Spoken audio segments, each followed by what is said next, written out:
The prospect of a third summit between Donald Trump and Kim Jong-un taking place this year looks bleak despite the so-called great relationship between the two, who have met twice this year, and the U.S. president saying he received a beautiful letter from the North Korean leader. After the breakdown of talks in Vietnam, Kim, in April, said he would wait until the end of the year for the U.S. to make a courageous decision on another meeting.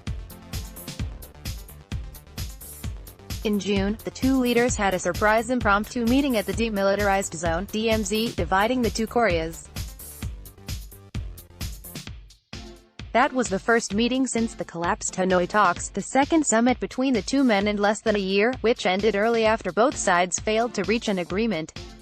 A third summit seemed inevitable, especially as Trump announced at the DMZ that the two sides had agreed to resume discussions in the coming weeks. 190,228,160,948,599. We've developed a great relationship, the U.S. president said in June. The relationship that we have developed has meant so much to so many people, and it's just an honor to be with you, and it was an honor that you asked me to step over that line, and I was proud to step over the line, but since then, movement has been slow and discussions scarce.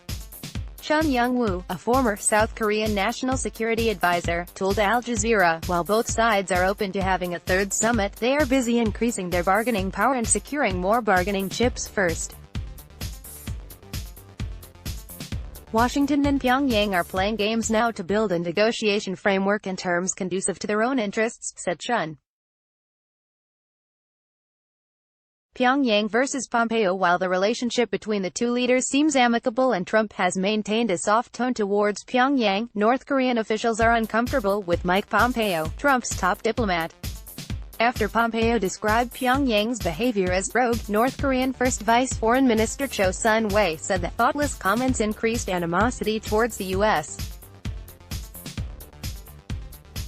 Our expectations of dialogue with the U.S. are gradually disappearing, and we are being pushed to re-examine all the measures we have taken so far, Cho said in August.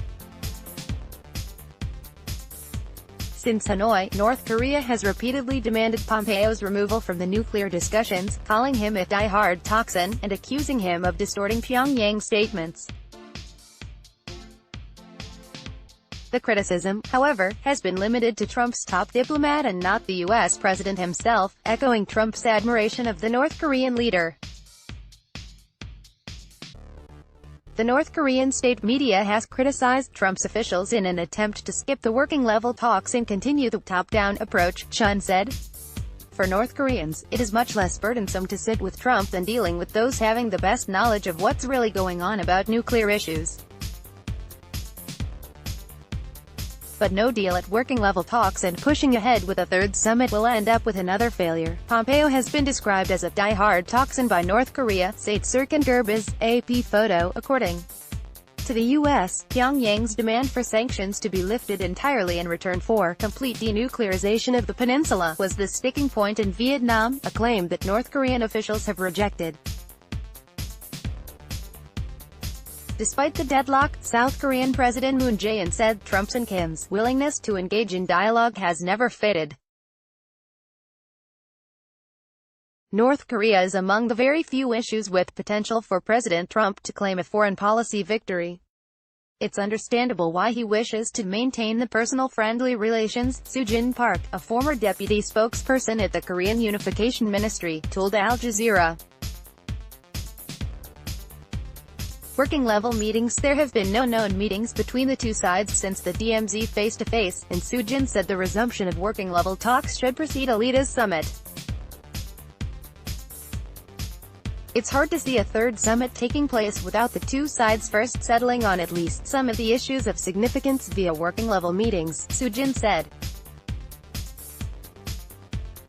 Shin Bomchul, senior fellow at the Asan Institute for Policy Studies in Seoul, echoed that sentiment, adding those meetings would probably take place next year. Trump is seeking re-election in 2020, said it may be a strategically better option to have a summit at the beginning of next year, Bomchul told Al Jazeera. His fundamental interest lies in politics. There is no point of trying to interpret his diplomatic rhetoric. Since late July, North Korea has carried out 7 tests of short-range missiles or projectiles. Trump's willingness to play down the tests, calling them very standard, have raised eyebrows. He said he has no problems with the tests and they would not affect his willingness to negotiate with Pyongyang. Trump has virtually held a political hostage by Kim Chun-Dong-woo, former South Korea national security advisor. As long as the North holds off firing long-range missiles that are capable of reaching mainland U.S., Trump won't take any action, Chun said. Nuclear weapons threatening South Korea are not his concern. Trump is also refraining from making provocative remarks about Kim for fear of the North Korean leader walking away from negotiations. Trump is virtually held a political hostage by Kim, who can deprive the U.S. president of his one and only diplomatic achievement, especially in the looming presidential campaign. Some analysts believe that, judging by the statements from both sets of officials, it seems there is no backdoor diplomacy taking place right now, adding Pyongyang has also paused its reliance on Seoul to bring Washington to the table. $190,725,235,927,765. The Seoul-based NK News reported that North Korean Foreign Minister Ri Yong-ho was likely to skip the United Nations General Assembly in New York this month.